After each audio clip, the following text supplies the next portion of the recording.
Subscribe now and press the bell icon. Never miss an update. Welcome students, आप सभी का स्वागत है महिंद्रा के ऑफिशियल यूट्यूब चैनल पे। चलिए हम लोग सब साथ में नोएडा इंटरनेशनल एयरपोर्ट के बारे में पढ़ते हैं। हमारे प्रधानमंत्री श्री नरेंद्र मोदी जी ने नोएडा इंटरनेशनल एयरपोर्ट की आधारशिला रखी है। कहाँ पर रखी है? जेवर में रखी है, जो कि गौतम बुद्ध नगर उत्तर प्रदेश में पड़ता है।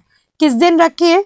25 नवंबर 2021 रखी है। ठीक है, अब हम देखते हैं कि टोटल कितना खर्चा हुआ है। फर्स्ट फेज के डेवलपमेंट में आपका 10,050 करोड़ रुपीस का एक्सपेंडिचर आया है। इसका स्प्रेड ओवर कितना है? स्प्रेड ओवर का मतलब हो जाता है टोटल कितने एरिया में ये फैला हुआ है। तो ये 1300 हेक्टेयर के लैंड तक में फैला हुआ है अप्रोक्सीमेटली, या आप कह सकते हो उससे ज़्यादा, 1300 से ज़्यादा क्या फैला हुआ है, ये पूरा एयरपोर्ट ने एरिया कवर किया है। तो इतना बड़ा एरिया जब इसने कवर किया तो बहुत सी ऐसी फैमिलीज़ हैं जो फैमिलीज़ वहाँ से हट के कहीं और शिफ्ट हुई होंगी। ठीक है ना, तो जितनी भी फैमिलीज़ वहाँ से हट के कहीं और शिफ्ट हुई हैं, नरेंद्र मोदी जी की गवर्नमेंट ने उन फैमिलीज़ को प्रॉपरली वहाँ पे एस्टैब्लिश किया है बिना किसी प्रॉब्लम के। ना उनको कोई प्रॉब्लम हुई, ना गवर्नमेंट को कोई प्रॉब्लम हुई, और ना ही एयरपोर्ट अथॉरिटी को कोई प्रॉब्लम हुई। वही हम बात करें तो हमारा ये जो एयरपोर्ट जो फर्स्ट फेज का है वो बनकर कब तक तैयार होगा? 2024 तक। और टोटल कितनी कैपेसिटी है इसकी? 1.2 करोड़ पैसेंजर्स की कैपेसिटी है इसमें। ठीक है, वही अगर अब हम आगे बात करते हैं तो हमारा ये जो एयरपोर्ट है प्राइम मिनिस्टर जी के अकॉर्डिंग बहुत बेहतरीन एयरपोर्ट है। क्यों? क्योंकि ये हमारी कनेक्टिविटी को बूस्ट करेगा और स्पेशली यूपी के लिए बहुत बड़ा माइलस्टोन साबित होगा। ये यूपी को बहुत से एरिया से कनेक्ट करेगा और इसके बाद यूपी में 5 इंटरनेशनल एयरपोर्ट देखने को आपको मिलेंगे। कितने? 5 इंटरनेशनल एयरपोर्ट आपको देखने को मिलेंगे। नोएडा इंटरनेशनल एयरपोर्ट के साथ साथ दो और एयरपोर्ट्स बन रहे हैं। उसमें से एक एयरपोर्ट है कुशीनगर एयरपोर्ट और दूसरा एयरपोर्ट है अयोध्या एयरपोर्ट। ये दोनों एयरपोर्ट भी बन रहे हैं। वही हम अगर आगे बात करें तो हमारा नोएडा इंटरनेशनल एयरपोर्ट जो है, मैंने आपको बताया था यूपी के लिए माइलस्टोन है, एक गेम चेंजर भी हो सकता है। क्यों? क्योंकि बहुत से इन्वेस्टर्स आ सकते हैं, इन्वेस्टर्स अट्रैक्ट होंगे और यहाँ पे इन्वेस्टमेंट्स होंगे तो एम्प्लॉयमेंट बढ़ेगा तो यूपी की इकोनॉमिक ग्रोथ में इंक्रीज होगा। उसी तरीके से ये जो एयरपोर्ट है ये सेकेंड इंटरनेशनल एयरपोर्ट होगा जो कि दिल्ली एनसीआर में दिखाई पड़ेगा। एक तो दिल्ली एयरपोर्ट हो गया, दूसरा नोएडा इंटरनेशनल एयरपोर्ट होगा जो कि दिल्ली एनसीआर रीजन में दिखेगा आपको। ये एयरपोर्ट आपके नोएडा को, दिल्ली को, गाजियाबाद को, अलीगढ़ को, आगरा को, फरीदाबाद को, इन सब को कनेक्ट करेगा। तो ये कनेक्टिविटी के आप कह सकते हो एरिया से भी या कनेक्टिविटी के दृष्टिकोण से भी काफ़ी इंपॉर्टेंट एयरपोर्ट है। ठीक है, वही हम बात करें लॉजिस्टिक्स की तो लॉजिस्टिक्स भी इस एयरपोर्ट की वजह से काफ़ी कम टाइम लेंगे।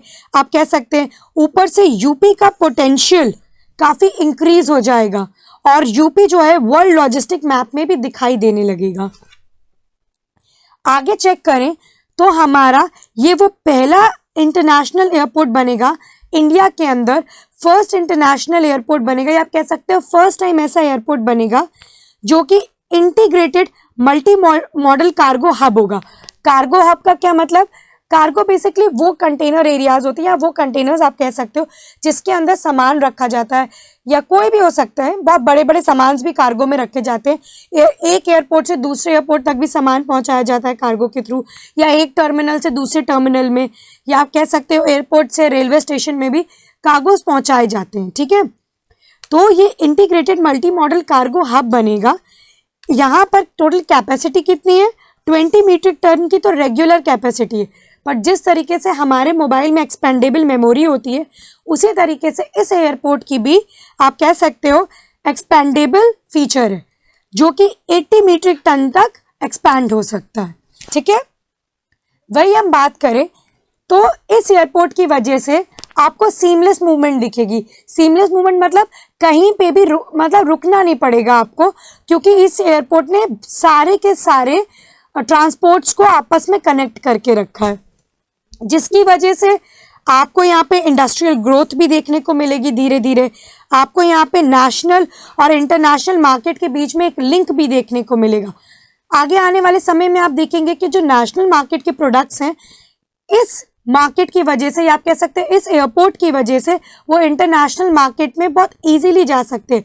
स्पेशली यूपी के लोकल प्रोडक्ट्स के लिए काफ़ी अच्छा टाइम है कि वो अपने लोकल प्रोडक्ट्स को नोएडा इंटरनेशनल एयरपोर्ट से कहाँ ट्रांसफ़र कर सकते हैं, किसी फॉरेन कंट्री में ट्रांसफ़र कर सकते हैं। ठीक है, और क्या होगा, जो इन्वेस्टर्स हैं या कह सकते हैं जो फॉरेन पीपल हैं, उनकी नज़रों में भी ये हमारा जो लोकल मार्केट है या यूपी का लोकल मार्केट जो है वो दिखाई पड़ेगा। वही हम आगे बात करें तो मैंने आपको बोला कि ट्रांसपोर्ट के नज़रिए से भी एयरपोर्ट काफ़ी इम्पॉर्टेंट है। क्योंकि ये एयरपोर्ट ग्राउंड ट्रांसपोर्टेशन सेंटर, जहाँ पे मल्टी मॉडल ट्रांजिट हब देखने को मिलेगा। मल्टी मॉडल ट्रांजिट हब का क्या मतलब हो गया यहाँ पे? इसका सिंपल सा मतलब है, यहाँ पे आपको रोड से भी कनेक्शन मिलेगा, रेलवे से भी कनेक्शन मिलेगा और मेट्रो से भी कनेक्शन मिलेगा। स्टूडेंट्स ध्यान रखिए, जो आपकी मेट्रो है वो स्टेट गवर्नमेंट देखती है, ठीक है, और आपकी जो रेलवे है वो सेंटर गवर्नमेंट देखती है। ये पॉइंट क्लियर है ना?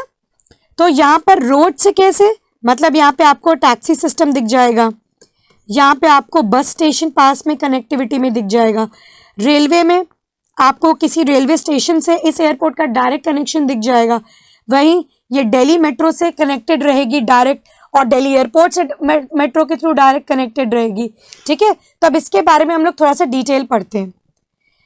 देखिए, नोएडा और दिल्ली ये दोनों के एयरपोर्ट्स आपस में कनेक्टेड रहेंगे, फर्स्ट पॉइंट। सेकंड पॉइंट ये है कि रोडवेज में यमुना एक्सप्रेसवे से, वेस्टर्न पेरिफेरल एक्सप्रेसवे से, ईस्टर्न पेरिफेरल एक्सप्रेसवे से और मुंबई दिल्ली एक्सप्रेसवे से ये एयरपोर्ट आपका कनेक्टेड रहेगा। वहीं अगर हम बात करें रेलवेज की, तो Delhi Varanasi high speed railway इस एयरपोर्ट से कनेक्ट करी जाएगी।